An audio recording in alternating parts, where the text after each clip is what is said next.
dangerous.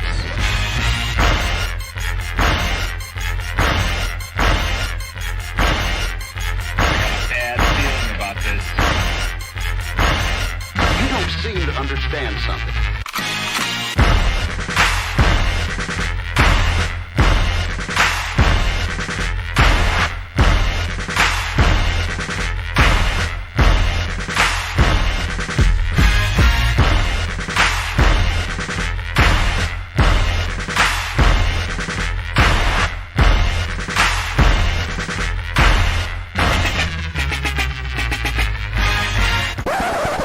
The thing that I like most about being a dad is that I see that I'm about to impact the world. What's up, man? Happy New Year to everybody. It's your boy Humble Dad back with another edition of Humble Dad Podcast. Good to be here. We back at it again at the start of 2024. And we're going to start it like this. I'm going to set the tone. And we're going to talk about how do men set the tone. But, before we get into that, the question we have is, what will you accomplish in the new year? Everybody has a New Year's resolution, right? And they fall back on it. But I want to know, what are you going to accomplish in this new year? And we're going to start with Miss Taken. How you doing, ma'am? I'm good. How are you? I'm doing well. Appreciate you being here. I'm gonna accomplish, what I haven't accomplished already, like my last year resolution, right? I'm still stuck on that.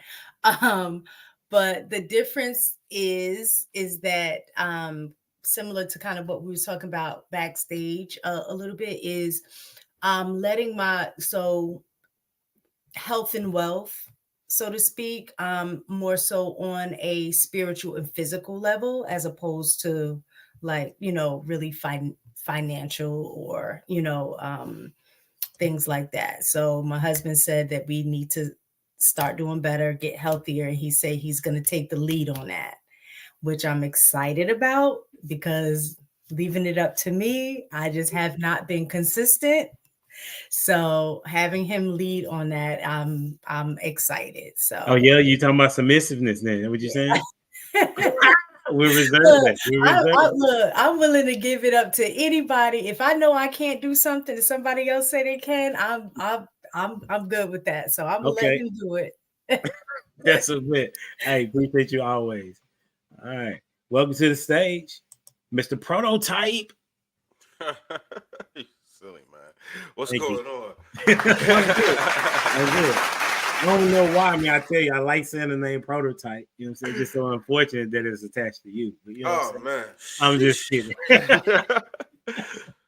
Man, what's the goal this year, right? Man, really. No, not what's the goal. What will you accomplish? What will I accomplish, man? That's really different. It's really just staying on key, man. Staying on task. That's my biggest thing, is just accomplishing focus. Consistency over time. So I had like mistaken. I had some things that I wanted to kind of knock out last year. But I didn't hit them quite yet because I just wasn't consistent enough. So focus and consistency, man, is what will be completed this year. That's what's up. All right, we're gonna welcome to the stage Sister Rage in the building. What? We got rough and tough with my Afro puff. Let's see. My New Year's resolution, if you want to call it, is loving me. Let me be okay. Let me fail and honor that. Let me be wrong. Let me sit in my wrong. Not dwell in it, but sit in my wrong so I can know it. Allow myself to be okay with me being wrong. Because I think a lot of times we don't do that. We like, oh, I'm wrong. And then we go into this Great Depression and dwell on it and take it to the whole year and not accomplish anything. But instead of just saying, hey, I did wrong here. We got to pick this up. We got to keep going. No fumbling. Even if you fumble, no fumbling. Let's come on. Your hands were too far out. You need to bring them in. Make the adjustments. I call it just loving me just a little bit more. Giving me just that extra love that I need so I can move forward. That's a bet. Okay. That's what's up. Welcome to the stage. Lost in Translation. What's good with it? How you How you doing, Humble Dad? Rest of the doing well, family, man. gang? Good, good. One of the things I want to make sure I get taken care of, man, is clearing out the mental clutter, man. There are so many things that I want to do in so little hours, man. I have a lot of things I want to accomplish this year. And one of the main things I'm going to do is to make sure I get organized mentally, because that's going to help me take care of everything else to do. I mean, with all the social media stuff, new equipment, you know what I mean? I'm very creative. You know what I'm saying? I just need to make sure that I know how to use it and take time out to use it. Because if we're at work, they give us time to learn how to use new equipment, new stuff. So guess what? I have to take time out to learn how to work my stuff. You know what I mean? If I'm going to be prolific in this thing, I need to know exactly what I'm doing and how to use it, so that I'm not hindered about, what I need to do and be clouded in my thoughts. So this week I'm taking off to make sure that I get organized, learn my equipment a little bit better, so I can make sure I put out better product, you know what I'm saying, to reach more people. So if I can reach more people, then I can accomplish a lot more this year. I'm putting out more content and everything, man, and just organizing my thoughts and different topics and stretching people's minds, man, to help folks. So that's what I hope to accomplish this year, to make sure that I maintain and clear out the mental clutter so I can be more effective in this social media thing, man. Yeah, stretching people's mind, bro. That's gonna be a task. Oh yes, and I'm which is what we talk, and we'll get to it. I'm gonna come back to that statement. For me, I'm going to accomplish strengthening my relationship with Christ. I mean, my homeboy challenged us to read through the Bible for the year. So we started today, and so I've read through the Bible a couple of times, but it's been a while since I have. So that's something I'll accomplish. And then I have a personal goal that I'm working on. That you can't tell everybody everything. Yeah. But I have a personal goal that I'm working on that hopefully it'll be ready to go by the summer. You know what I'm saying? So y'all hold me to that one. All right, so we're gonna get started. We was talking like you said, stretching people's minds. Now it's not the topic, but I wanted to kind of get to that. Okay, hold on. Look, we got somebody in the backstage. Let me see what's going on. What up? What's going on, brother? We good, bro. How you doing? I'm good, man. How y'all doing? What's happening, man? Mr. Pookie the Hybrid. You change your name like Metal World Peace, bro. So we just started. So you can answer the question. What will you accomplish in the new year? I will become a full-time photographer and cinematographer. Oh, you switching gears? Yes, sir. That's what's up. Well, Prototype had me. He'll tell you in the back chat what he said. He saw in the what you wrote on Instagram. Prototype, you can send it in the back chat because yeah. Yep. Mr. Pookie is the one that did it for me. All right, that's a bet. So we was talking offline, and Mistaken and Lost in Translation were having a dialogue, and I want y'all to kind of start or kind of pick up where y'all left off, or at least give an abbreviation of which I was talking about. It was something referring to stretching people's minds, but I missed a lot of it. So can y'all kind of talk to me what you were saying? I think Mistaken started it, and then Lost in Translation was, do you know why? Yeah, go ahead, Mistaken. Mistaken. Mistaken. Oh, it is? Okay, bet. Go ahead, Mistaken. What I started off was just saying I'm a little disheartened by being in these spaces because I really see that people rather be right than have relationship. And so that's what sparked the conversation. So, and then Lost in Translation was explaining why he thinks that it is the way that it is. So you go ahead and explain that part. Right. What I was telling you earlier was that people have this thing where they want to force their idea of the world on someone else rather than create a world together with somebody. You see what I'm saying? And what happens is most times, most women want to feel secure in their environment. But if what you're doing is not creating a space for security, then she's going to give you a little bit of pushback. And most guys just want women just to go along with it. Well, the problem with that is that there's an element of conversation that needs to be had so she can feel the need to be secure. And I think that's the problem when we get in these spaces. we see a lot of people who are not willing to have an open conversation about what both people need. And then on top of that, come together and create the own environment that's safe for the both of you. And then if the 9 times out of 10, if the woman is more comfortable in what's doing, then she'll be more apt to help to build the environment that she wants to ultimately live in. Does that make sense? What do you think about that? To add to that, I think as far as these spaces are concerned, I think there's a batch of us that are focused on good dialogue and solutions. It's just hard to kind of really build up that space because chaos sells. You know what I mean? You know what I mean? So I think that's what, the more popular, ones are, it's they're chaotic. And either, they're either pandering or they're either like no solution. You know what I mean? Well, pandering is not a solution either. You know what I mean? So when it comes to, like La said, stretching people's minds, right, to grow, that's a little bit harder and difficult to build. And it ends up being a safer space. But I think enough of us are jumping in it. There's just not enough. We just got to start. We got to get big enough to drown out the extra noise and make those other platforms a little bit smaller and ours a little bit bigger. Right. I was going to chime in and say, when she was talking about the ladies, is you got to come with it. Like, ladies right now is trying to be the head of household, which you can't say that you want a man like Papa and your daddy when you up here telling the man, hey, take a seat, I got this. You can't complain about him not taking the reins if you're not trying to hand them over. Like, what is the conversation you have in here? It's like it's basically combative. Like, you got people that love to complain.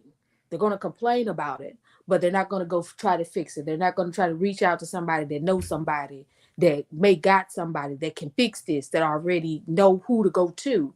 I just feel like right now, we just want to complain and point fingers, because if we're complaining about it, that means we're showing attention, but we ain't got to fix it. We just going to complain about it. Because at the end of the day, when you look at all the social media and whatnot, what they do, time they break up, they get online, start complaining, everybody dirt come out. Like, things that you never knew about somebody, all of a sudden it comes out as soon as they break up, because they don't want to find their solution. That's the way I look at it. I feel like, man, what you complaining for? Because I remember this guy I was talking to, he was complaining about his ex, and I was like, what you complaining about it for? Y'all had kids, y'all had a whole life, or what you complaining about it now? Remember, you chose her. Just like you told me, I chose my baby daddy. Okay, so what you bad mouthing her now for? Because she don't do what you wanted, but yet you still got to deal with her because you have lifetime commitments, and she not leaving her kids. Ain't no woman just gonna leave the kids. I know some do. I'm not saying all don't. I'm just saying the mother is not leaving her kids behind. So it's like, why complain about it instead of trying to find a way to work with her, instead of try to go against it? Mr. Pookie, what you got on it? Just to be clear, what exactly are you asking me to comment on? I hear what they're saying, but I'm just curious. That in these spaces, people tend to just want to talk about the problem, but not really want a solution to it. Oh yeah, 100%. It's a lot of that going on. I used to be on panels all the time. I got off of panels because of that.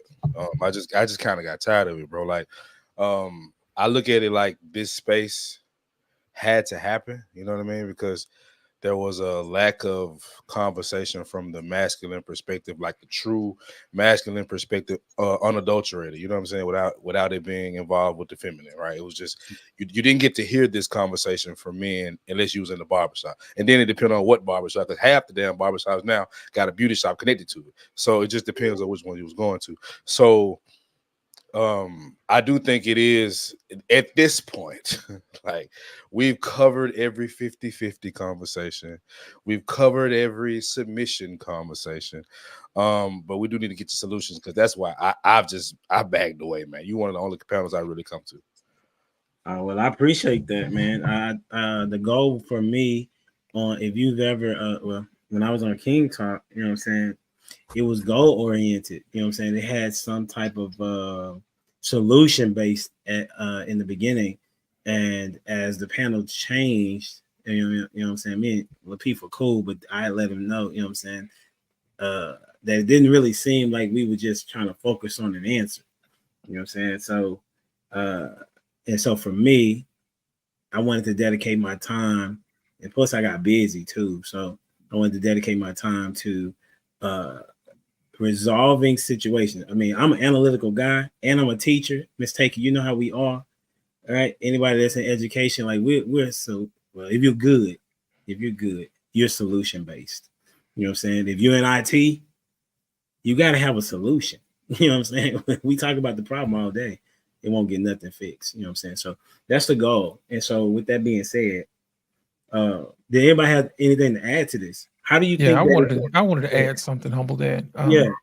In relationships, we have to give each other room to fail. You know what I'm saying? And what happens is when you fail, you learn what not to do. And you also build trust with the other person that they will have confidence in you that you'll be able to solve the problem. And I think that's what happens. We don't give each other room to fail. It's like, don't do this, don't do that. It's gonna break. Well, break it. You know what I'm saying? It's like when you go to the gym, when you build up your muscles, the ultimate goal is to break your muscles so you can build them back up so you're stronger. So my thing is this: in relationships, you should do the same thing. You should make sure that you give each other room to fail. And not only that, if you want to flourish in relationship, sometimes you have to take chances. You know what I'm saying? To get to where you need to go. That's the only way to go, because you can't take chances. You can't not take chances and expect your life to be different or to be greater than what it is that you started on. That's just not how life works. Because if it's the same way if you go gambling. You know, people want to stand around the gambling table, but nothing happens until you throw your money on the table. You see what I'm saying? You can't gain anything that way. But my thing is this: give that person room to fail. Because what happens if they fail? Oh, well, you learn what not to do. But in the event that there's success, you get to enjoy the success as well. And also in the failure, you get to learn from the mistakes. So that way, when you run across a certain situation like that, then you actually give that person permission to fail. And also at the same time, you give that person permission to succeed. Gotcha. That's good. That's good. So with that being said, I think it's going to be centered around the things that y'all kind of talked about. And the goal is to be solution oriented. So we're going to start it off with, where's this? Let's see. We already know who sets the tone in a relationship. Is that true that we would suggest that men set the tone? I would agree. So I don't have to ask. Okay, so I don't have to ask that question, right? So the question that I would put out is, why should men set the tone in a relationship? Because they're the ones that hold on. Lots of translation. I know you ready to rock, bro. You ready to rock? Somebody ready, gonna man. I know somebody gonna come to you for sure. Why should men set the tone? So we're saying that men set the tone. Why should men set the tone? We're gonna start with we're gonna start with Mr. Pookie.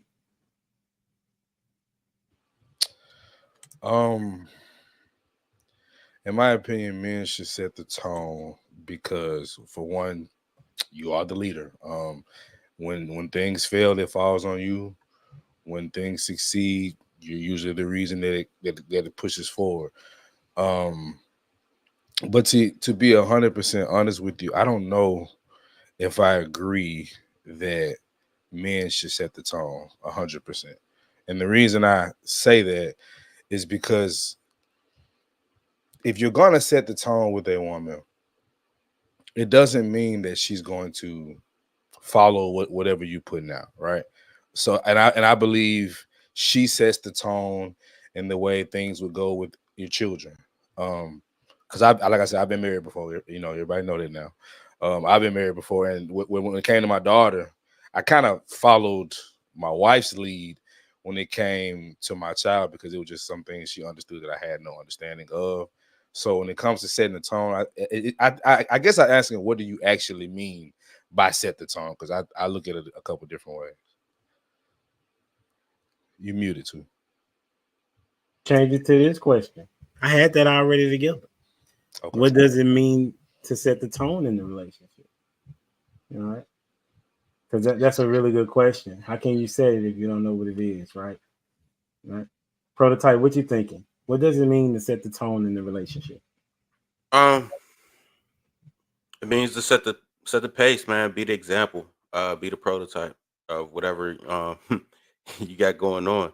Uh, Essentially, man, this is your life, man, and she's coming in your life to help you out, man. So you got to let her know what to do, how to do it, and what's the best way, to handle business. You know what I'm saying, for you, and you know, uh, being a good leader, it's kind of like joining a team, and the team leader is like, look, this is how we live, this is how we focus, this is how we do this. You know what I'm saying? So you got to set the tone for your family. If you change that person's name, they got your name for a reason. You know what I'm saying? So anybody with your name that's that you gave them, is your job to let them know how to live this life the best way. You know what I mean? To make them the best they can. Can I ask a question? Absolutely. Black doesn't crack, so I don't know if we got any millennials on the panel. Is I'm a there? millennial. You are? How Yeah. old are you, if you don't mind me asking? 40. 40. So you like right on the back end, the front end, I mean, of being Yeah. okay. Just curious. Go ahead. Why was that a question? No, I just wanted to not lie. I'm a millennial. It's hard to tell, man. Black do not crack. I was asking because one issue that I tend to have with older men, right, is the lack of understanding of the woman we're dealing with today. That's a true millennial. So I was just wondering, your age group, because I want to know if anybody could sympathize or understand what I was coming from. So that's all. I mean, I know what I do understand about older men. What Gen Z? No. Yeah, no, Gen X, Generation X. They're not very accountable men for the most part. They like to push the bill a lot. Say like, oh, I don't have control over. I think all the Pookie and Ray Rays generally come from that generation. You know what I'm saying? I know I grew up with seeing a bunch of them, a bunch of dudes being homosexuals, and you know what I'm saying, like y'all don't like to take accountability for none of that. You know what I mean? Y'all been banking on uh women. Y'all taught me a lot about making sure I don't never move in with a woman. You know what I'm saying? Because I always see y'all move in growing up. I seen a lot of men move in with women and get kicked out, or they hey, give me my key back. You know what I'm saying? Or my mama done kicked out a lot of men. You know what I'm saying? So like I'm like, dang, like I will never be that guy. You understand what I'm saying? So um I know as far as leadership, y'all don't have a whole bunch of leaders for real. So That's a fact. Who you got going next, Prototype? What does it mean to set the tone in the relationship? let's go with Miss Taken. I am a firm believer by leading by example. So I think and I do agree with Pookie Hybrid is that as an adult, you can't make somebody do something. That goes either way. A woman can't make a man do something. At the end of the day, a man can't make a woman do something, right? So I think it's crazy because I was just having a conversation with someone earlier today, and this was kind of similar to what we were talking about men like being able to trust a man enough to submit. And the person that I was talking to basically said she had that experience with one person in her life in which she felt like that. And it wasn't even anything that the dude said or anything. It was just his presence commanded a certain level of respect soon as they walked through the door. But then after they got to know the person, it was easy to say, okay, whatever he says, I'll follow, just on the strength of the fact that that everything just seemed organized together, like this is what we're going to do. That person was leading by example. So because they were able to see that person and see the results, then it was like, I don't need to question it because I know that he has it. You know what I'm saying? So I think that is how men set the tone, is the way that they carry themselves and live their lives. And as a woman, you see that, and you're going to try to figure out, how do I fit into that space, because I want some of that too. So that's definitely, men set the tone through leading by example, not just in these spaces. What I see a lot of times is men trying to lead by telling, just saying, you just need to do X, Y, and Z. Just listen to what I say. You need to do X, Y, Z. You're here to help me. So it's only my vision matters. You're just here to help me carry out my vision only. And in real relationship, it doesn't work like that. But yeah, leading by example helps set the tone. Okay, who you got going next? Lost in translation. Thank you. The reason why men should set the tone is because it takes a little bit of responsibility on his part. Ultimately, it's on him. You know what I'm saying? And I think that the reason why it's that way is because men generally work in a hierarchy most times with other men. You know what I'm saying? That's the reason why we jockey for position, because we want to find out who the man is. You know what I'm saying? And 9 times out of 10, we can pretty much tell who the leader is, and we'll be, okay, yeah, you the leader. We're gonna find out, what you all about. But we operate that way because we learn how to lead that way. You see what I'm saying? So 9 times out of 10, most of the reason why that works is because in order for you to be a good leader, you have to get the buy-in. You see what I'm saying? It's like you said earlier, you can't force anybody to do anything. You know what I'm saying? That's one of my famous quotes. A man convinced against his will is of the same opinion still. And to be a good leader, you have to find out what somebody's PMF is. That's primary motivating factor. That's the portion that they're going to add to the ultimate goal of where you want to go in the relationship. So if you don't find out what that person's primary motivating factor is, they're not going to come along. You got to ask them what's in it for them. And we in sales, we used to call it with them. You know what I'm saying? What's in it for them? You know what I'm saying? So if it's nothing in it for them, they're not going to want to be a part of whatever it is that you're doing. And not only that, a good leader solicits ideas. A good leader delegates. You see what I'm saying? If you want to be a part of this, okay, here's the portion that you're responsible for. You see what I'm saying? Now, you tell me how I can help you accomplish your portion. You see what I'm saying? And then I can show you where you can help me accomplish this portion, because it's in that togetherness where you learn to build trust. Because if I give you a task and you complete it, then that means I can trust you with more. And if you give me a task and I complete it, that means you can trust me with more. And it's that stretching of the trust that actually allows you to continue to build on a relationship a little bit better. So the reason why I say most men is because most men operate in leadership more often than women do, because that's what we do as far as finding out exactly who is the person who needs to be in charge. Generally, it's usually the person who's actually done it the longest, the person who has the most exposure, the person who knows how to network, how to deal with other people, the person who knows how to listen to other people. You know what I'm saying? All of that stuff factors into whether or not you're going to be a good leader. And believe it or not, women love a man who listens. They love a man who listens, because that shows that what she says matters. And if what she says matters, that means she can trust him to lead. And I think that's the portion that a lot of guys leave out. They want to learn how to be a better listener than a talker. You see what I'm saying? Instead of just saying, hey, this is what you do, this is what you do. No, tell me what's on your mind. And then that way he gets a better understanding of what you need. And I'm going to go with Ashley now. After you done took up all the words, you want to go with me. Okay, whatever. I got one word: clarification.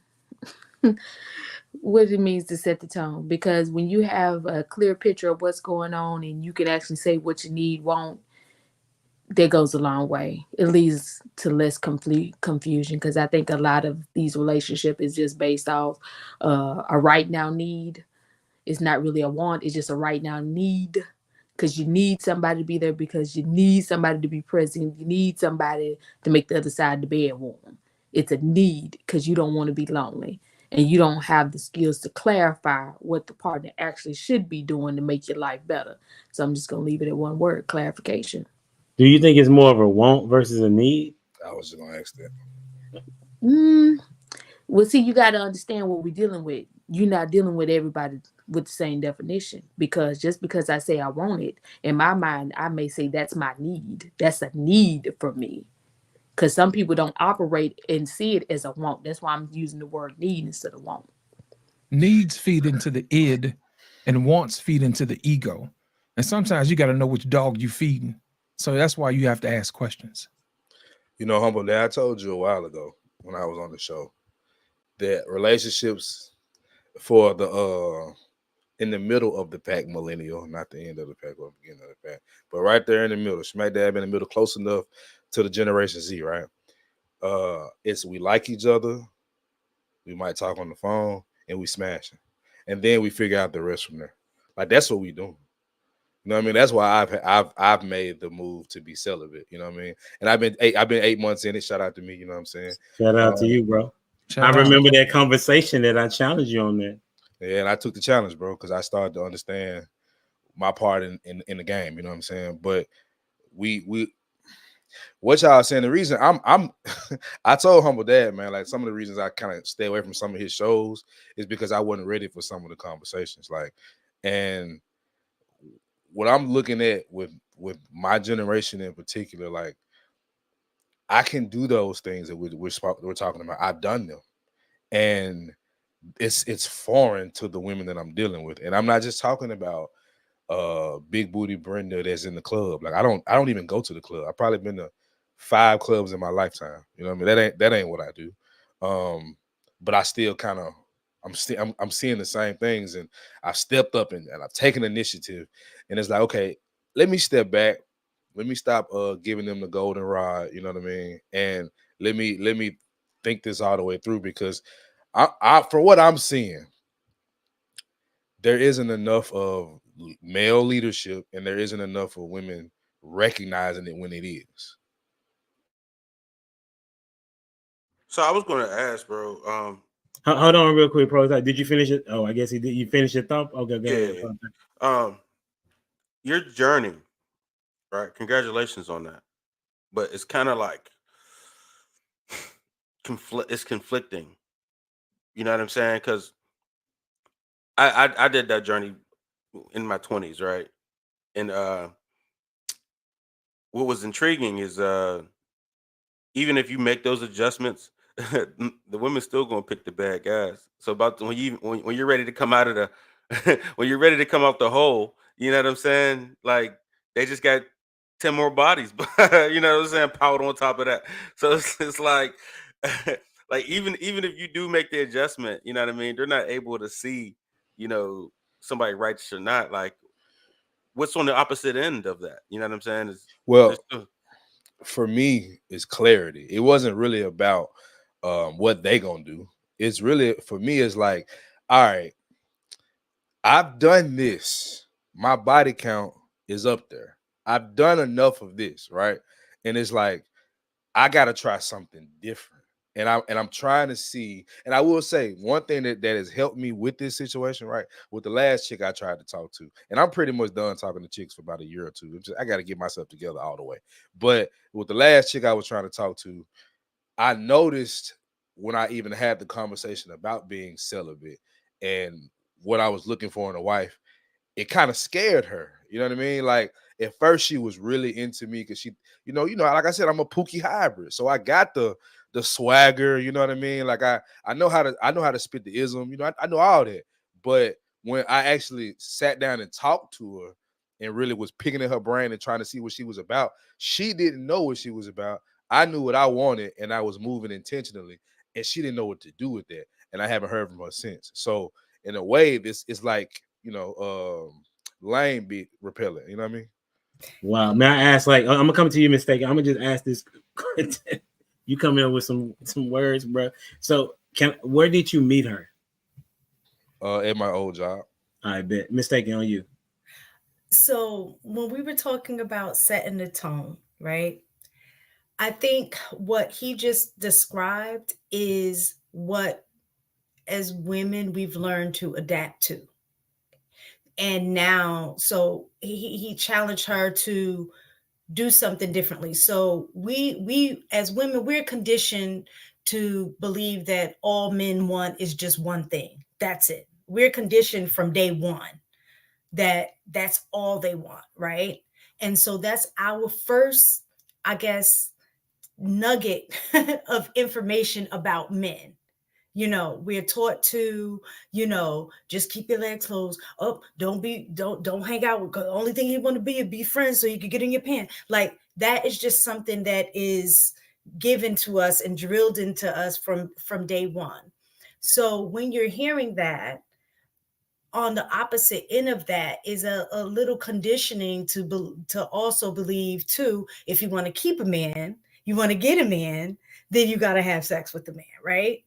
So being taught subconsciously, getting that messaging, now that when that's the way that you're conditioned and trained to get a man and keep a man, when you run into somebody like a Pookie who said, you know what, I've done this, I'm tired of it, I want something more deeper, more meaningful, he's still going to run into a lot of women that have still had that conditioning.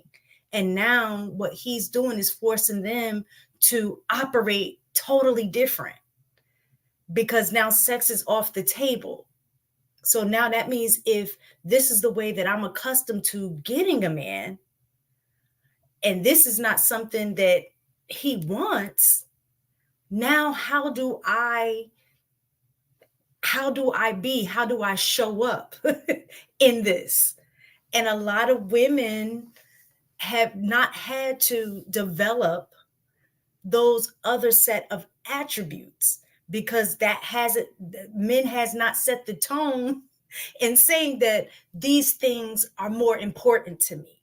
Like what you will find is that men, as much as women try to say, don't no man, that, ain't gonna no man control me, I'm not gonna change up who I am. We do. We will change up for the man that we want.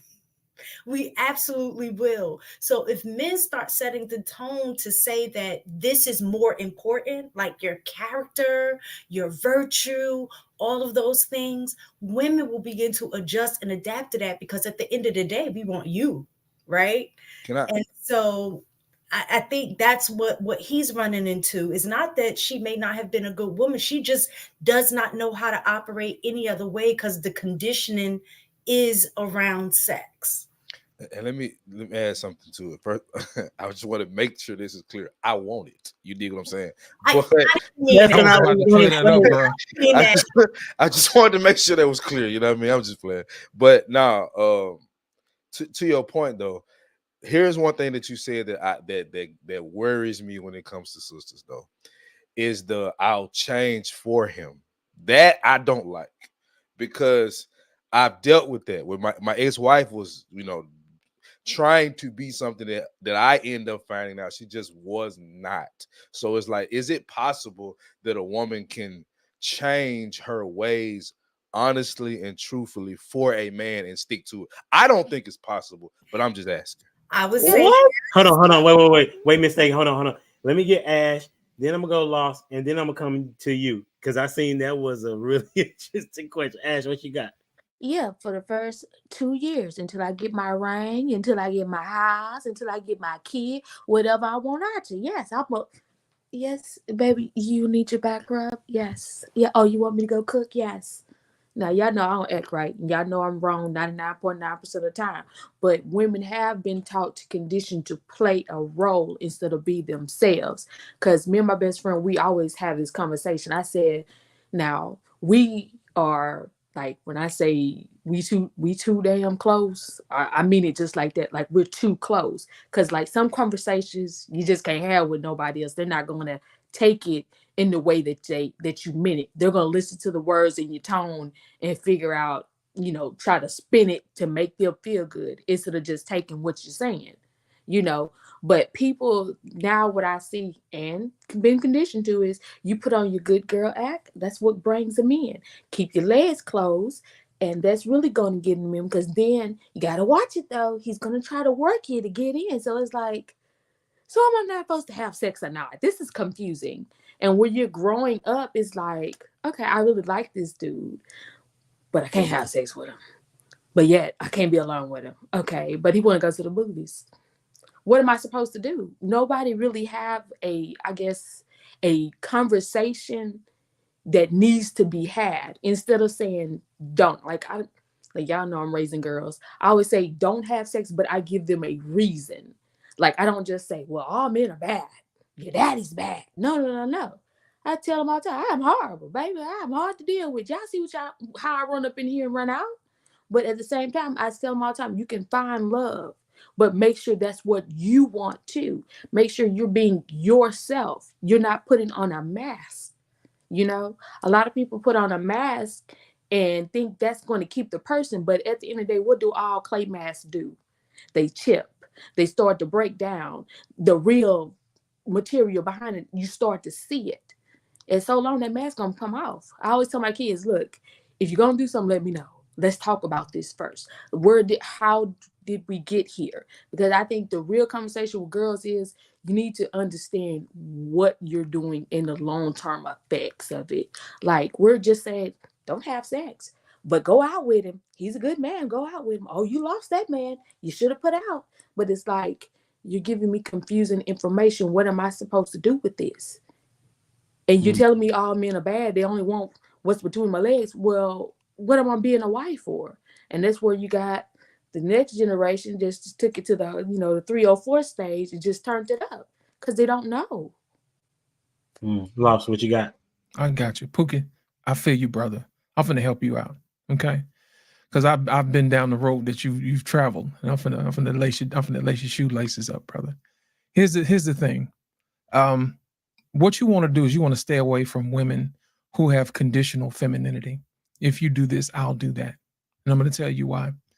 The reason why most women feel the way that they feel about sex is because that's all they have to offer is sex.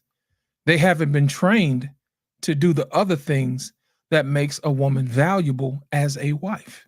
You see what I'm saying? And that's the reason why they guard the sexual portion of their life so much, because they don't have anything else after that. It's like that one bullet in the chamber, and if you shoot it, you ain't got nothing to fight back with. Well, the thing about it is most women need to be trained by their mothers on how to be better wives. And the problem with that is most women today are not wives or have not been wives.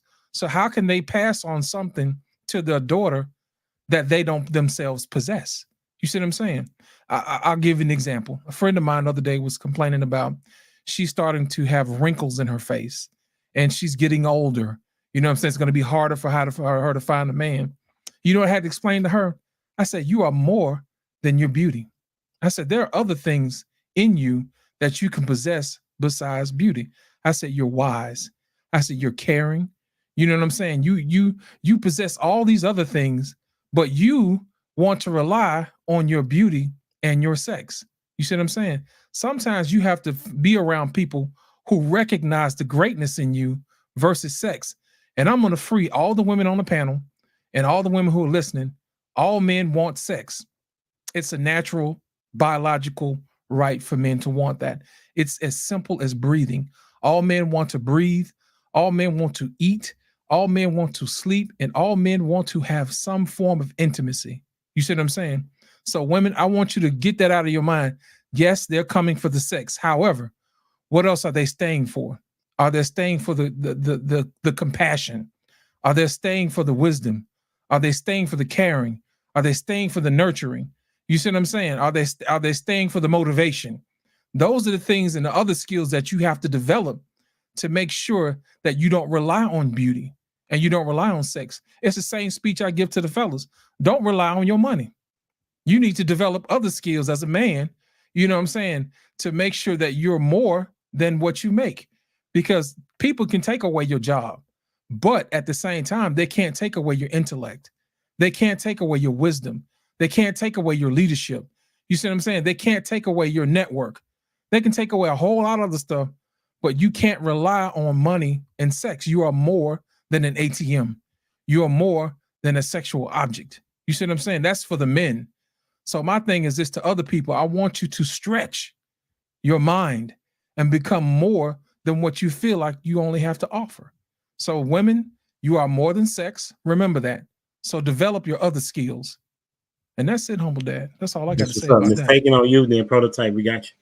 So what Pookie said is that he doesn't agree with the women changing, because I agree partly with what Ash was saying, but the other part of it is she will only change if she sees the benefit in the change, right? So is the results, it have to tie together. If the changes you're asking her to make is only going to benefit you, then more than likely that's not going to stick.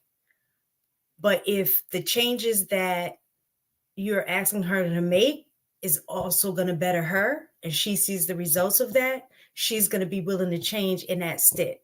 And I'm speaking from personal experience. Like when I first met my husband, I was 18 when we met. So very, that young energy, like you ain't gonna tell me, like that kind of stuff. Like you met me, you knew I liked to club. You liked the way that I dressed when you met me. I'm not trying to switch none of that up now. Like, what you got, like that kind of mindset and attitude. But because he was offering more than just like what you were saying, just wanting my body, there was another level of him that I wanted to keep. And so because I wanted to keep that, I was willing to make those adjustments. It didn't happen like overnight. It didn't. But it did slowly happen because I saw when I did the way that he was with me. You know what I'm saying? And so it made it easier to make certain changes and then maintain those changes because in the end, it benefited me. I saw the different approach of the way people begin to approach me. Men step into me where I wasn't afraid because before it was more like mad aggressive, like, I don't care, you got a man, like that kind of stuff, because I was put in that, I guess, by what I had on and the way I could carry myself, being in a club dressed like that, I was sending a message that I was available. You know what I'm saying? And so I'm like, nah, I'm good. A no wasn't an answer, but I noticed just even though I found a way to be a little classier sexy as opposed to slutty sexy. When you're 18, you got it. You know what I mean? But as I got older, it was more along the lines of understanding what kind of attention are you drawing, which is what he was trying to say to begin with. Yes, you drew me in, but that's the point. You got me. I don't want you drawing other people in. Like we're good. So as I begin to see different things, changes that he asked me to make, if it didn't sit right with me initially, I was at least open to see. And if I saw the benefit in it, then I continued. If I didn't, it was like, okay, how is this impacting? Is it going to be detrimental to me or him or our relationship? Because sometimes men have preferences, which I think is totally different. If their preference isn't necessarily in line with what I say, who I am, like I'm a very social person. That's my personality. And if he would say, I don't like you talking to people. So that's a personal preference. I'm not going to be able to change who I am in that regard. I'm not going to stop talking to people, but I will be mindful of maybe the type of conversation I might have with people. You know what I'm saying? Things like that, finding that balance. But so to reiterate, the biggest thing is a woman will change for the man that she wants, especially if she sees the benefit in that change in terms of how it will also benefit her. Prototype, what you got on it?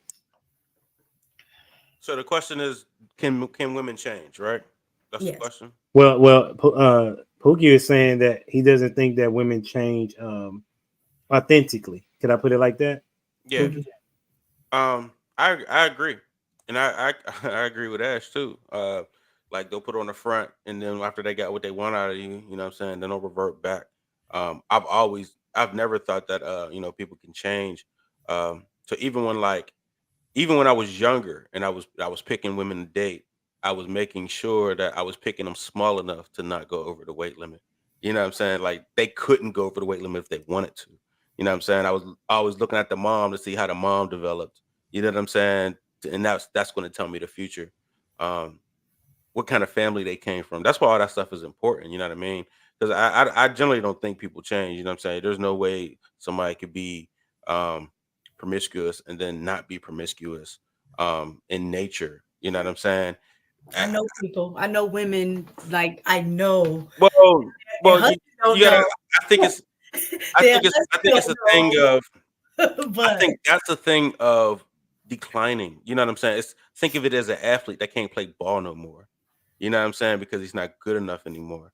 That's that change. It's forced. You know what I'm saying? But if that person can still play ball until they die, they would. You know what I'm saying? At a high level, but you can't play at that level no more. You know what I'm saying? You start declining. You can't move like you want to. I So disagree. Look at would that's you say okay. the same That's no, okay. the reason I'm saying that is would you say you're the same person that you were Yes, 20 years ago? absolutely. I don't believe that. And I'm looking at Pookie. He said, I just had enough. So there were changes that I know I needed to make, right? I think most people get to a point That's a where forced change, though. It's a forced change that he made because he but kept. but it's a choice though. That's not forced when It's you're not. choosing. It's not a choice. It's a force because he's not getting results.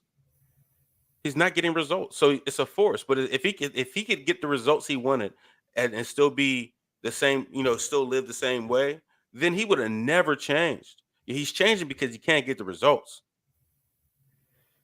So I- like the women that used to be XYZ, they understand like I got abused too much, or you know what I'm saying, oh, they're really not liking me, they're really abusing me, or behind their back, they're running trains with me, or like you know what I'm saying? Like they don't really like me. They're sharing me with their homeboys. Like, you know what I'm saying? Like it takes them a while, but when they get it, they get it. Like, you know what I'm saying? And they be like, oh, well, I don't want to be, I'm gonna go find Jesus. And then So we when you say Hold forced, on. I guess I You guess my know what? opinion of what it means, Are you saying the train I guess destination was Jesus? Wow. Wow. That's crazy. I guess my question is defining the difference between a forced change and an unforced change because based on what you're saying, typically that's what makes people change. Like we were talking earlier about failure, right? Sometimes you get in situations, you fail, and then that forces you to change or come up with a different plan or what have you. And I think those are things that occur that that begin to shape and mold and make you who you are. So when you say forced change, I was thinking along the lines of you're saying somebody else telling you you need to change this, but that's really not. no, I'm That's, saying I can't. When you so you're see a saying young hooper, circumstances of when Michael Jordan came into the league, he's jumping from the free throw line, right? Dunking from 30, 30 feet or wherever, however, And then like as he aged, that jumper got a little sweeter. You know what I'm saying? You start shooting them a That's lot that more J's. fadeaway. You know what I'm Yeah, saying? you start getting a fadeaway. You know what I'm saying? You ain't trying to ram on boys no more because you just don't have the ups no more.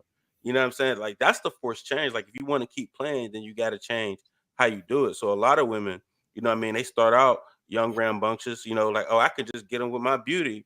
And then, oh, that's not working because I got a few more wrinkles, the cellulite popping up. I Correct. can't control this belly weight. The hips is a little bit too wide. Like, you know what I'm saying? So now they start playing. Well, I gotta I learn a don't have little the same something. options that I had. Well, they don't got the Correct. same options, but if I want to be valuable, I gotta learn how to what do they want? Okay, now That's what I'm they saying like to this your kind of point. meal.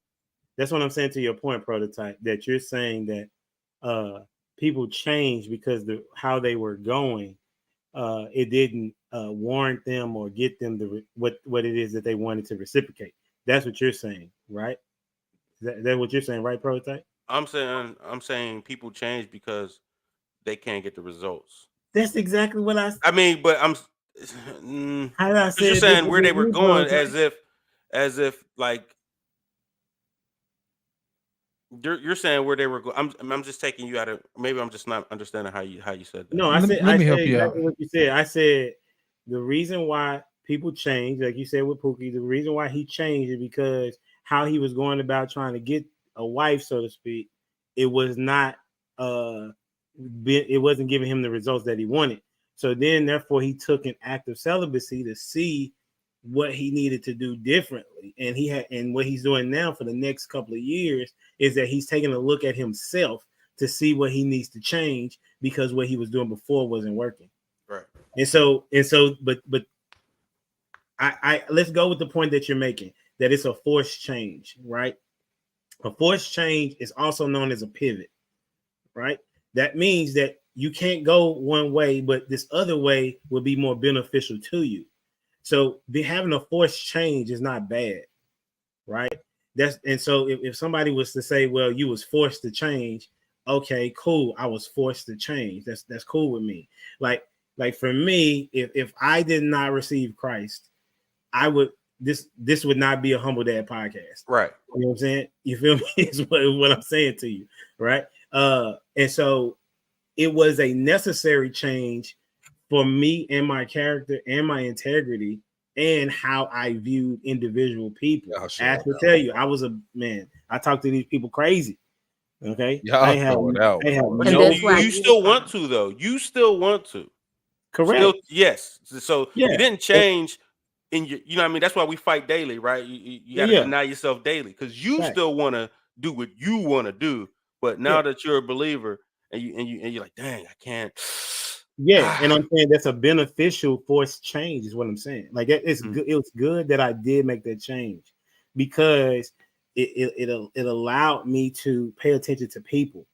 It allowed me to hear people and be able to respond. Like me and you probably wouldn't even be having this conversation if I was who I was before, because I wasn't mature enough to handle it. You know what I'm saying? Now I can say, okay, even though I may disagree with Prototype, I can hear what he's saying and be able to receive the message.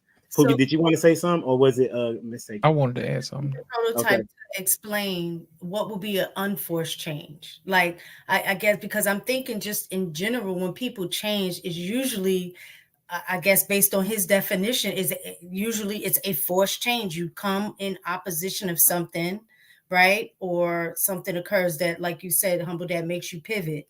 So what would be an example of a change that occurs that That's doesn't not force. require That that? Yeah, didn't that it's not that didn't forced. force you. I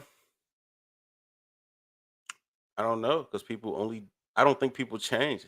I'll let Loss answer that. I got you, man. An unforced change is when you grow as a man. You know what I'm saying? And what happens is once you realize that what you've been doing doesn't work, as a man, sometimes you have to change up what's in your toolbox.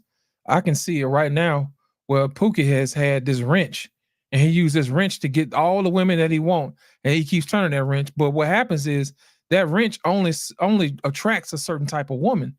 So guess what? He has to go back into the toolbox and pull out a different type of tool, a hammer.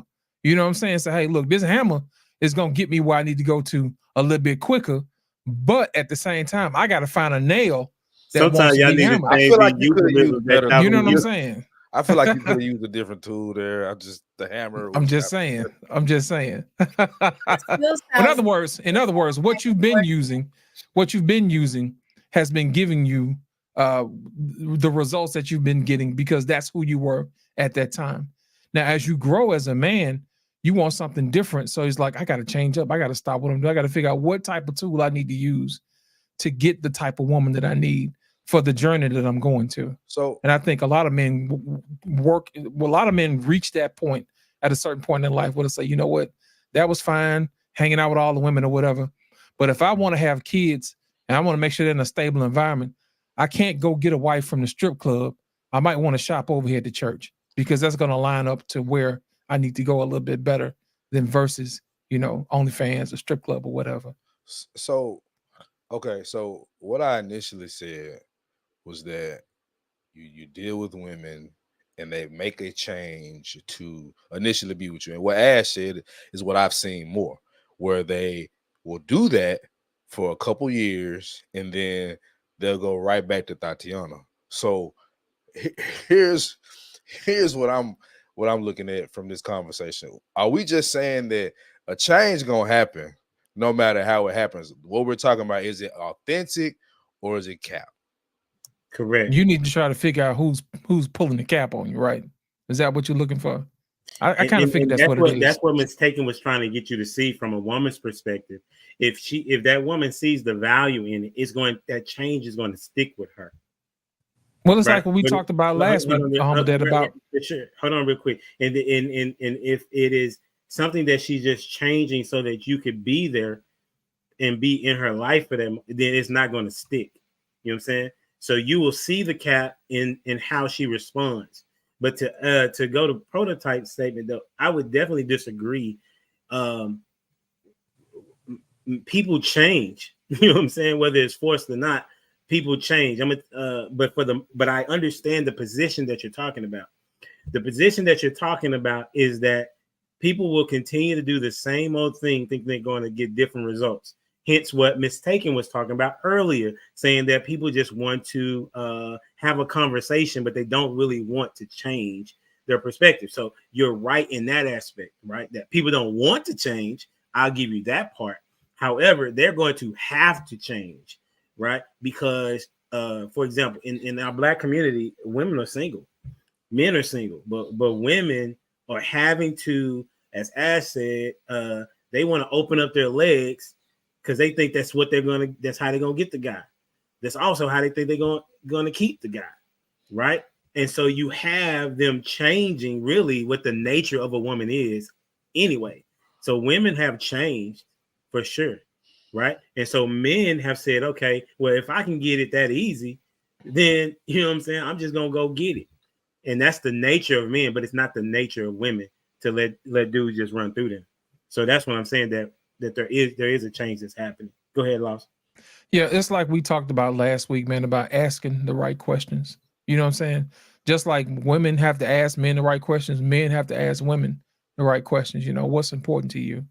Because you're gonna do what you want to do anyway. I just need to know if what you're doing is what's lining up with mine. And if it doesn't work out, it's okay. You know what I mean? A lot of times we get with people because we're familiar with them. We figure like we're not gonna find somebody else who's gonna match. I would rather be with somebody who aligns with what I am and who I am versus me trying to turn somebody into something against their own will, because that's not going to stick. The problem is getting people to be honest with you about themselves, and that in itself is a struggle. Give me an example of a person being honest with you about something. I'll give you an example. Say, for instance, I want to have kids, okay? And I want to have at least 3 kids. And she doesn't want to have any kids. But what she'll say is, I want us to be married for at least another 2 years before we have kids. And then all of a sudden she says, you know what? I want a career. And then can we put the career off another 5 years? Another 5 years goes. And then she said, you know what? My career's doing good. I can't have kids right now. But that's not what you guys discussed in the beginning. I told you I wanted to have 3 kids. You've outlived your window to have 3 kids. I feel like I was robbed. You see what I'm saying? That's what I'm talking about people not being truthful in who they are. If she had said, hey, I don't want to have kids in the beginning, I wouldn't have had to waste my time with that particular person. That's an example of how people are not being truthful to who they are just to get with the person that they want, because they're providing something to that the man in this particular situation, and he's getting absolutely nothing out of the deal.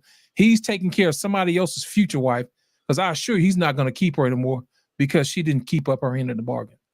And I ain't gonna lie, like that's what I'm saying. Like, one for me personally, using more of my big head, like, and just really like asking questions, I get to the truth. For sure. Like even if she doesn't outright say it and I can't 100% confirm that she's lying, it'll show. And I'm not going to invest much more into her until I figure it out. Right. Say, for instance, in this situation, Pookie, if I say I want to have, 3 kids or whatever, and she said, oh, you know what? She's just going to tell me I want to have kids too. Well, I want to have kids too. Well, ask her, why is having kids important to you? And sit back and watch the life fly. You know what I'm saying? Making it seem like it's a long time, right? Girls do this all the time just to get food. Act interested. Amen. Amen. Yeah, I want to go out with you, blah, blah, blah, blah. Dude's putting his best foot forward, really trying to like, hey, Right, this is the right. kind of guy, I am, blah, blah, blah, blah. And she's like, yeah, eating your steak. You know what I mean? And you're thinking that, yeah, she's like, and then like, she give you a kiss on the cheek. All right, bye, talk to you later, and then go home to somebody else. She And then messing you around. sit at home. You got to be That's- willing to take the loss, though. That's how I look at it. That's what's crazy, right? Like you sitting there trying to be genuine, you know, about who you are, your feelings or whatever, trying to have a conversation. She not asking That's you a no part of the questions. game, though. Yeah, I was gonna say. That's a But you part of should the be game. picking up on that though. You should pick up where you fall in. If you getting a text every time she hungry, you should very quickly pick up on that. A lot of times, dudes string that along thinking I can become something else besides the food guy. So Remember, he's I setting a said bad this, tone. Then that's the tone that he's setting. you know. I just feel like I think that takes practice. That takes practice. You know what I'm saying? A lot of guys don't get that practice. You know what I'm saying? What takes practice? This is the other thing. Trying to read people. recognition. Yeah, Oh, trying to recognize if somebody playing you or not. You know Okay. what I'm saying? Like This like is the thing, though, too, is that when we're talking about honesty, you have to create an environment for honesty to occur. So my thing is that if you are not honest, you're not going to create an honest environment. And what I mean by that is, or even a judgmental environment. Like, you want to get to the truth, you have to create an environment in which the person doesn't feel judged for giving the truth. Now, that doesn't mean that you're not going to make a decision based on the truth that you hear. But when I think about, like, Hold on, let him finish real quick.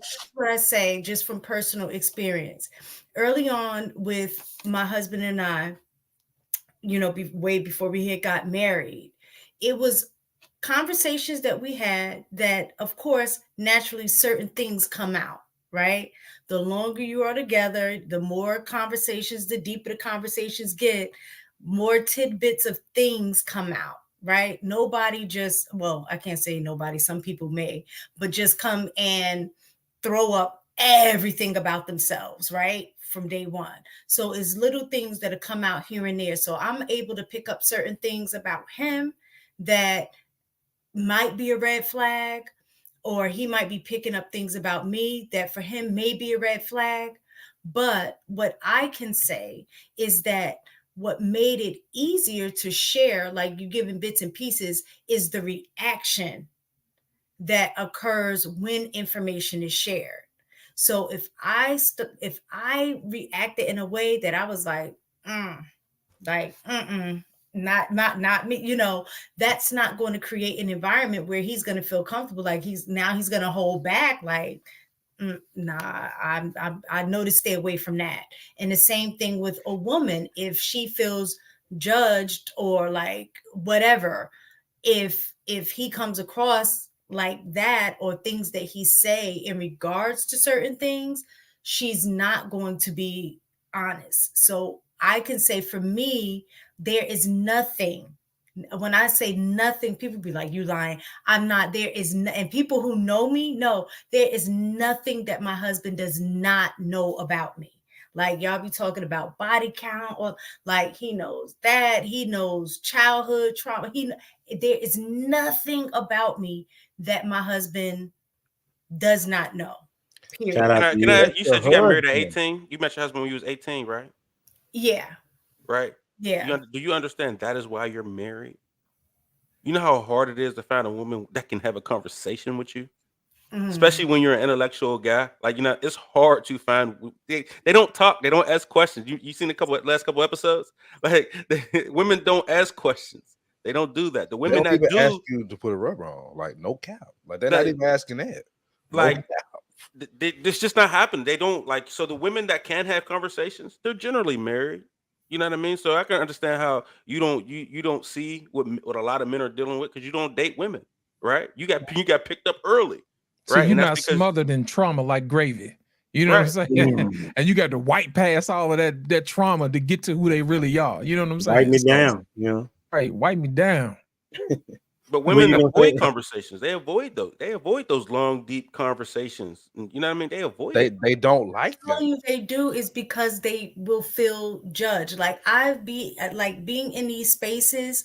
I'm telling you, I'm looking like at real time when But see, women that's a say panel Hold on, though. hold on. You gotta let her finish. Let her finish. around Then we'll come to you. Then we'll come to you.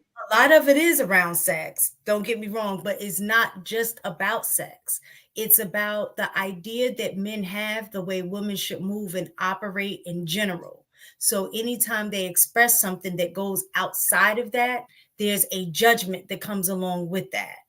And so what ends up happening is a lot of women will not be forthcoming about certain things because they don't want to feel judged. Pookie, what you got? What you gonna say? Uh, This I, is what I think. I'm gonna come to you, Ash. I think that you should be honest regardless of what the pushback is going to be. This is what we talk about where women have a hard time accepting accountability, right? When I say something off, no matter what I say, prototype, lost in translation, you know, for sure as regulars, they're gonna tell me like, humble that, nah, that ain't what that is, right? So, and you're forthright, mistaken. But a lot of women are not because they don't want to be shamed and they don't want to hold that accountability trophy, so to speak. You know what I'm saying? And so I would say that they are not going to be honest because they don't want to be honest. It's not a matter of it's not they not want to be honest because they don't want to be judged. So for example, there's a what's this guy? I can't. It's a white dude. I think it's called Whatever. It's his podcast, white dude. And they ask these women, if you're so okay with the body count, then what is yours? They wouldn't say. they wouldn't say. Because of the judgment. No, That's what I'm No, because they know that what I'm count saying, is important. they said that they themselves said it shouldn't matter. They Mhm. themselves said body count shouldn't matter. So based on their own statement, they are saying that I am comfortable with my body count. Then therefore, you should be comfortable enough to say it, right? Regardless of the judgment, because think about it, mistaken. Simply you saying that it should not matter says that you may have a high one, right? That's to suggest. Let me That's ask you this suggested, on the flip side of that. huh? So let me ask you this question Yeah. from a male's perspective. Yeah. What if you have a small penis, Correct. right? Okay. And that becomes a question. I'm not saying it's me. I'm just You going really with can't hide that. You know said what I'm saying? correct. Nigga got You really can't hide that. I've you know had what I'm 2 saying? wives, bro. Oh, what I'm saying is, and then the question is well, if you're not ashamed, then what's your size? Most men are not going to admit that they have a small penis because of the judgment and the shame that is attached to that. But it's not the same though, mistaken. I'm gonna tell you why it's not the same. I see where you was reaching for, but you didn't get it. This is what it is that like when we're talking about man's genitalia, it's not a matter of the size if it works and how it can be worked. Okay, but as it relates to a body count, it actually affects a woman mindset, so it's a little bit different, right? You understand what I'm saying? It's not the same scenario. Now, if you start talking about asking the dude how much he make, which would matter, you know what I'm saying? Then you can give me on that a dude may lie about or not want to say where he work or something. I can give that as an example. They care about their penis. Okay. They care about money. So I picked which one that. But I'm saying one of the what I'm saying is it's not comparable because one you have no control over, like the size of your genitalia you don't have control over. But I do have control over how I maneuver to get my bag, right? A woman has control over how many people that she decides to allow to let inside of her. And so I'm saying a man could be embarrassed about if he's able to provide or not, because I've been there, right? A guy wants to be able to provide for a woman. And if he cannot, he feels less of a man if he's a real one, right? And so on the flip side, a woman should be like, okay, she should feel bad about her body count enough to be like, I need to be careful in how I move, right? But if she's like, I'm comfortable with the however many you've had, then she should be comfortable in saying this is how many I've had. That's what I'm saying. It doesn't matter. You should always be honest. She's with, I agree, to the person that she's with, but Yeah, not to be having that conversation on the internet to be like, oh, I've had this many. If you and I, like I said, with my no other person knows like well, I'll say the things that I've shared with my husband, right? Yeah. Whether it was body count, whether it was things that happened in my childhood, any of those things. Those aren't things that everybody knows. So what I'm saying is the person, a girl may be comfortable sharing that with the person that she's with, just like a dude, if you're interested, may be more comfortable sharing insecurities about his size with her versus sharing that with everybody else. My point wasn't necessarily size itself, it was the context. Yeah, I know. That's what I was saying. I understood totally. I was giving you a comparative other than size, because you can't do anything about that. I'm saying, but if you ask him about his money, you know what I'm saying, what job, he may be kind of afraid to say that as opposed to his young tag. Go ahead, Pookie. Okay. Okay. So on one end of it, like, this is what I do not like about this space. Like, people will talk about panel conversations and then comparing to a date or a relationship conversation. There's going to be a difference in that. I'm not going to get on the panel and talk about how much money I make on the panel. A woman is most definitely not going to talk about her body count unless she's just so far gone she just don't care. And that's what we're getting at also. Like, she's comfortable with it. A person that's comfortable, period, doesn't care. Like, I'm not even going to have even if I'm comfortable with if I got a 5-incher and I'm like, all right, I'm talking to this lady, she's like, how big is it? Like 5 inches. It's like, if she got a problem, hey, it is what it is, but I'm comfortable in saying it because I done made the 5-incher work. You know what I mean? Like, that's what I'm saying. So it's like, whatever example you want to use, example almost don't matter. It's like, are you willing to say it to a person you're willing to get to know? And it's not my job to make you comfortable enough to be real. That's your job. That's all I'm saying. Right. That's exactly what I was saying. Go ahead, Lars. I think you had something to say. Or did you get it? Yeah, man. The example that she gave about the penis size, you just tell it depends on if I like you enough. You know what I'm saying? It can get bigger. It depends on how much I like you. You know what I'm saying? What happened to the That's men up to you. What happened You to know the what I'm saying? Like, that is setting the tone. Now, with that being said, I think the real reason why guys ask about the body count, it's not so much as the count itself, it's the mentality behind what caused the count. You see what I'm saying? It's just like we talked about earlier. You know what I mean? Do you feel like your asset that you have is what you use to get, you know, things out of men and out of life and who you are? Do you identify yourself only with your sexuality? Because if you only identify yourself with your sexuality, that is going to cause a problem with issues like paternity. You see what I'm saying?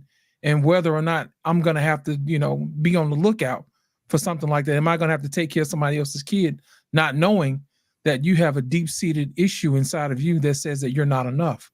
I need to know where I need to apply the medicine. Because if I meet you and say, for instance, you have a high body count, I don't care about the count. The count is what it is.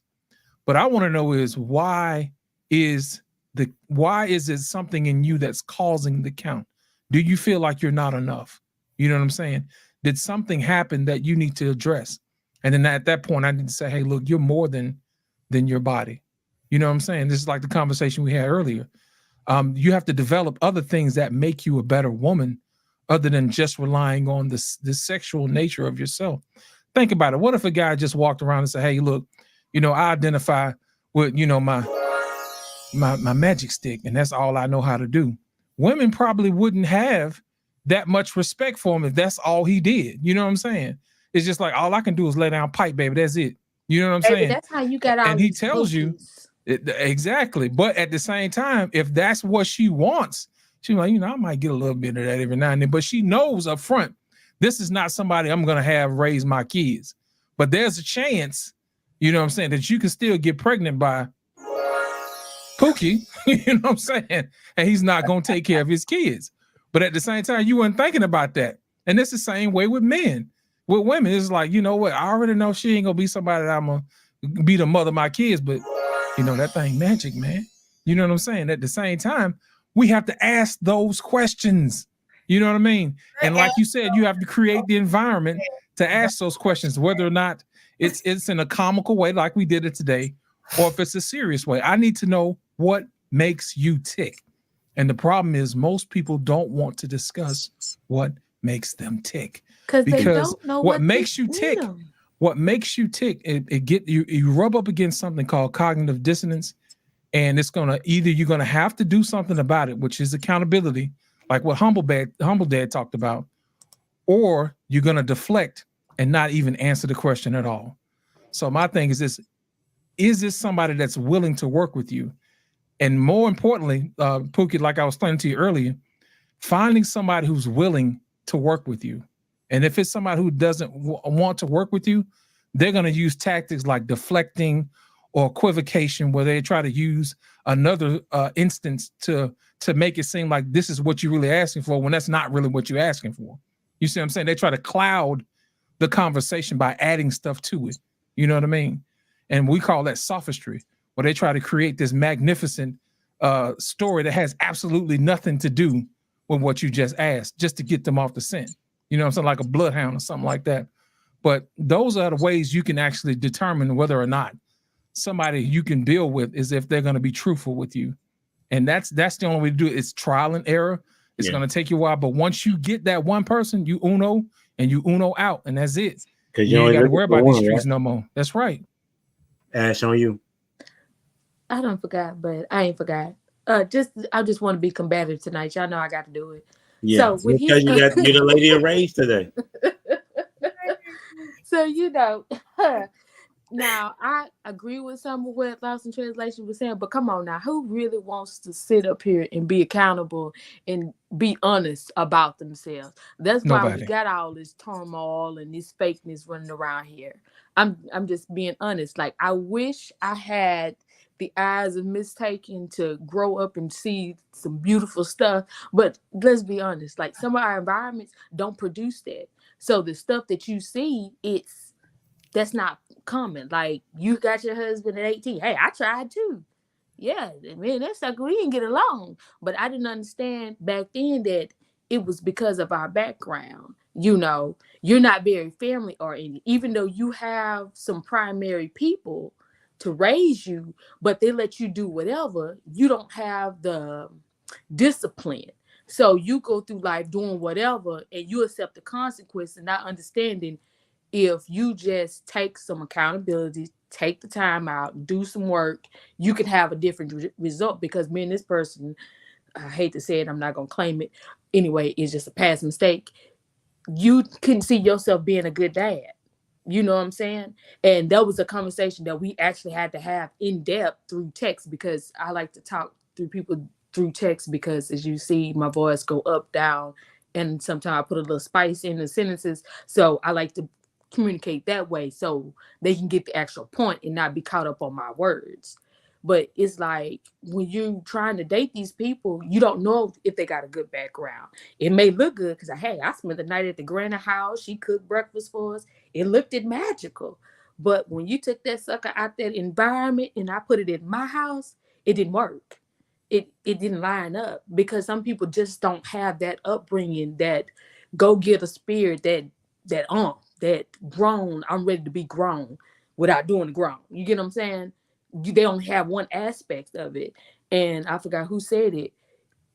Lost in Translation said he going around putting that magic stick on people, and that's like Prototype say, they get to stay anywhere, because some women will take the magic stick just to say they got the magic stick in the house. They ain't got to go look for it. They know it's right there in the bed, or it's right downstairs with the kids on the game. It's right there, and it ain't going nowhere, because where it's going, don't nobody else want it. But That's a you know, different level. I'm just saying, it's just like I said, I wish I had that ability, that right there, not to have all this, as Lost in Translation say, all this in front of my eyes. But it's Oh, that like gravy. Yeah, that gravy is thick, and it's just hard to see that sometimes. And it's like, this lady talking about some magical unicorns that I ain't seen, that I'm still trying to saw off some of these horses and put a cone on it and make it magical.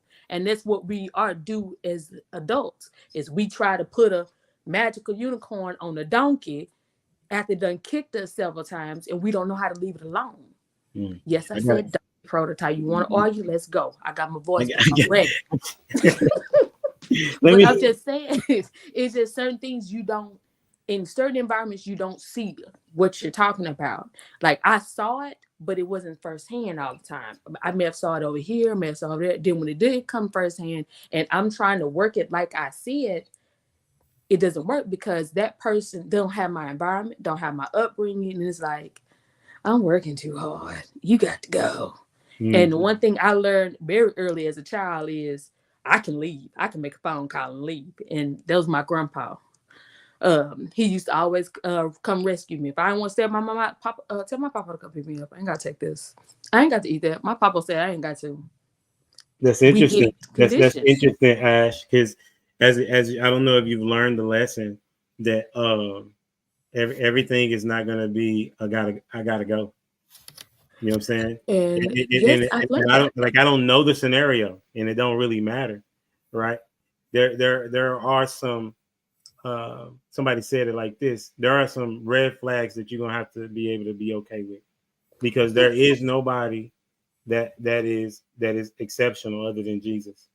You know what I'm saying? Mhm. Everybody has flaws. So I don't know the scenario. So I'm just saying, the person that you come into contact with next, I pray that the words that you talk about here will actually be the truth in which you operate in that relationship.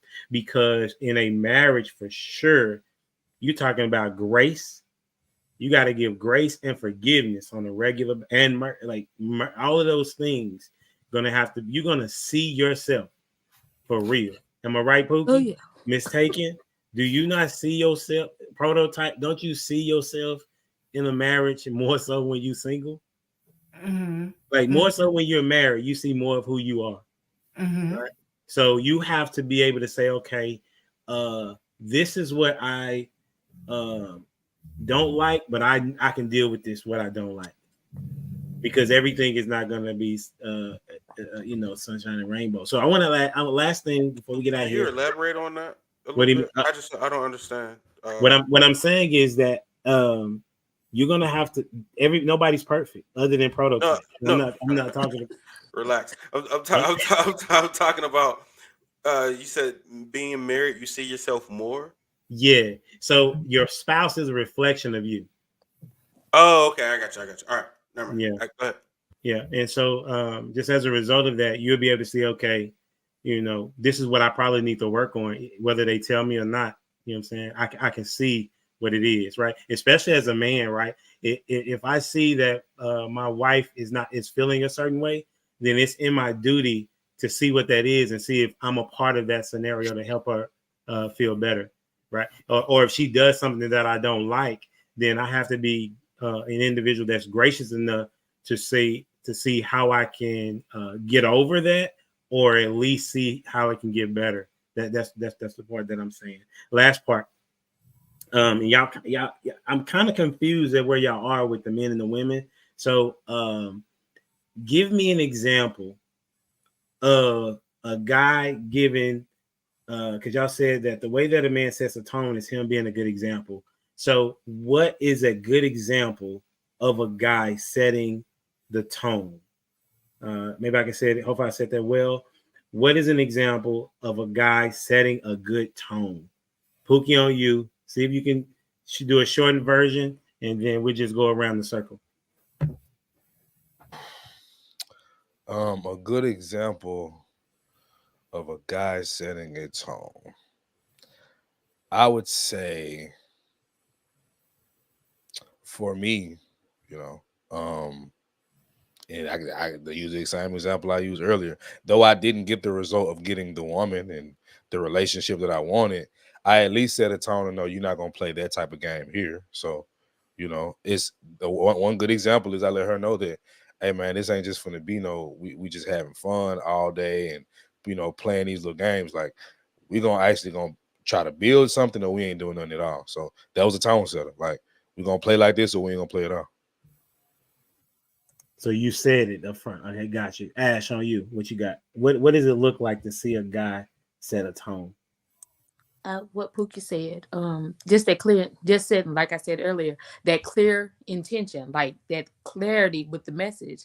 Like, are we playing? Are we going for the long haul? What we doing? Because as women, we do question where we going, how we getting there. Those questions are up front. If you're being honest, let me just put it like that. If you're being honest, so the man can set the tone, because sometimes we don't receive the tone that they're setting. And that's why I say he needs to go in and make sure it's clarified, because we can hear it, we can see it in text message, but we don't have that understanding of that message. We take that message and understand it to make us feel good, satisfaction. So I'm gonna leave it like that. Lost in translation. An example is learning how to apologize when you're wrong. You know what I'm saying? A lot of times people don't apologize when they're wrong. What they'll do is they'll gaslight you into thinking that what you said wasn't important, instead of acknowledging what they said and say, you know what? You're right. I didn't do this and I apologize. And what can I do to make it up to you? You know what I'm saying? There has to be some type of restoration in the apology.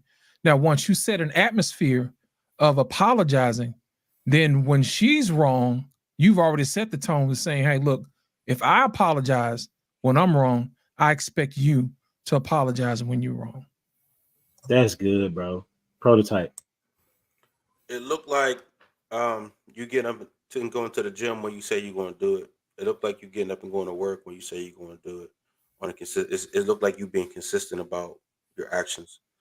You know what I mean? It looked like you working late and you actually working late. You know what I mean? It looked like you helping out around the house and actually doing, like, you know what I'm saying? So that's how you set the tone, by being an example of whatever the tone is. You know what I'm saying? You can say one thing, but and if you get the gift of gab, she'll follow that word. You know what I mean? But if you want to keep it, then you got to do it. You got to do the things you say. Hey, I'm fasting. Like if I said I'm fasting, this is what it is. You know what I'm saying? And that's what we're doing. We're not eating this, or we're working out. You know, it's you being an example that way. That's how you set the tone. That's good, bro. Good stuff, people. Mistaken on you. Two things come to mind, just in terms of my personal experience. Two things that my husband has set the tone on is honesty, and privacy. He let me know up front, like, one of the things is, one, I don't ever want to hear anything from somebody else that I should have heard from you. Like, that was day one. He's like, good, bad, or indifferent. Don't let me find or hear anything about you, kids, anything that I should know that they knew and I did. So he set the tone with that early on. And then also with the privacy, is that, as you can see, I'm a talker, and he's very private. So we were on like opposite ends. And one time he had shared something with me that I didn't think or knew that it was private, but because he's so private, everything was. And I remember having a conversation with my best friend, and I didn't think it was a big deal. And then he overheard and heard that she knew. And that was one of the things that he was like, I told you that I don't like sharing, da da da da. So he was like, the consequence was, I'm gonna stop sharing with you because now I can't trust you. So I think part of setting the tone is also being an example, but also having consequences when boundaries have been overstepped. So when he stopped sharing with me, for me, that's one of my love language. Like, I love talking. I love getting to know you deeper and sharing things. And when he stopped sharing, that did something to me. So I knew I need to make that adjustment and not overstep the boundary.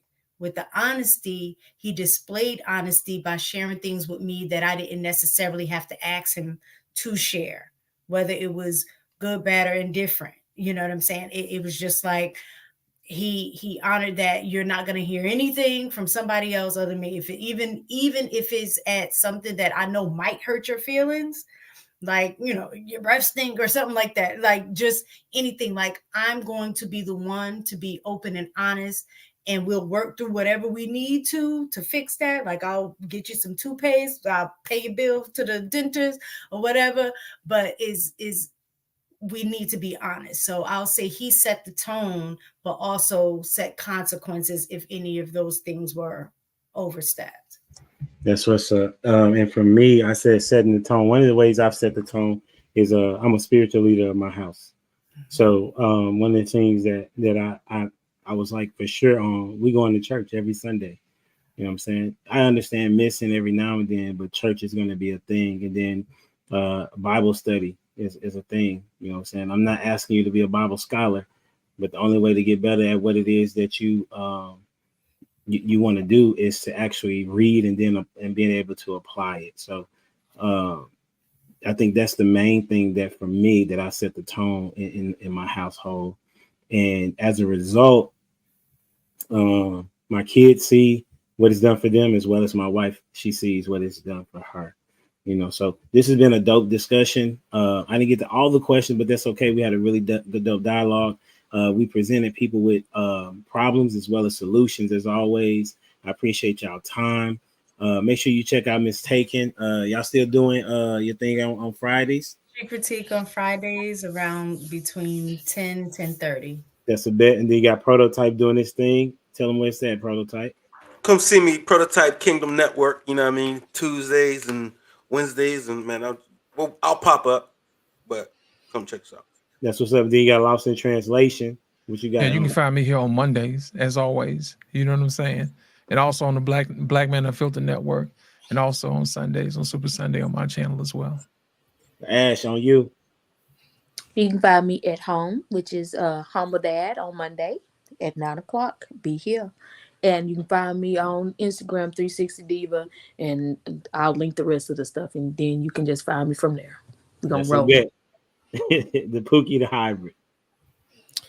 I don't really have a set schedule right now because I'm transitioning through some things, but I do drop a video, at least 2 videos a week. I'm also creating another podcast called The Man with the Plan, where I sit down in person with men.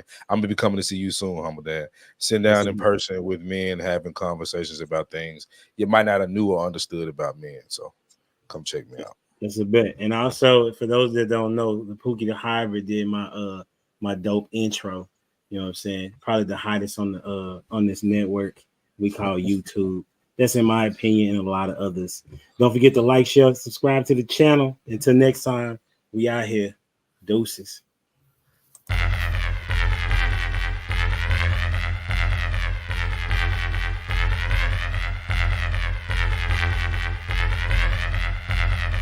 boy is dangerous.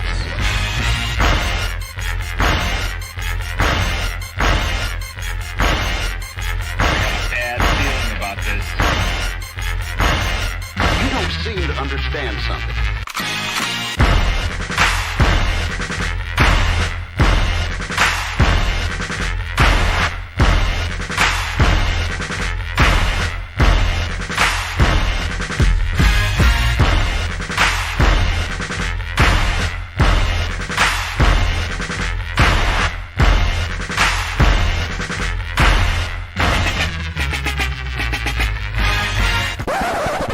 The thing that I like most about being a dad is that I see that I'm about to impact the world.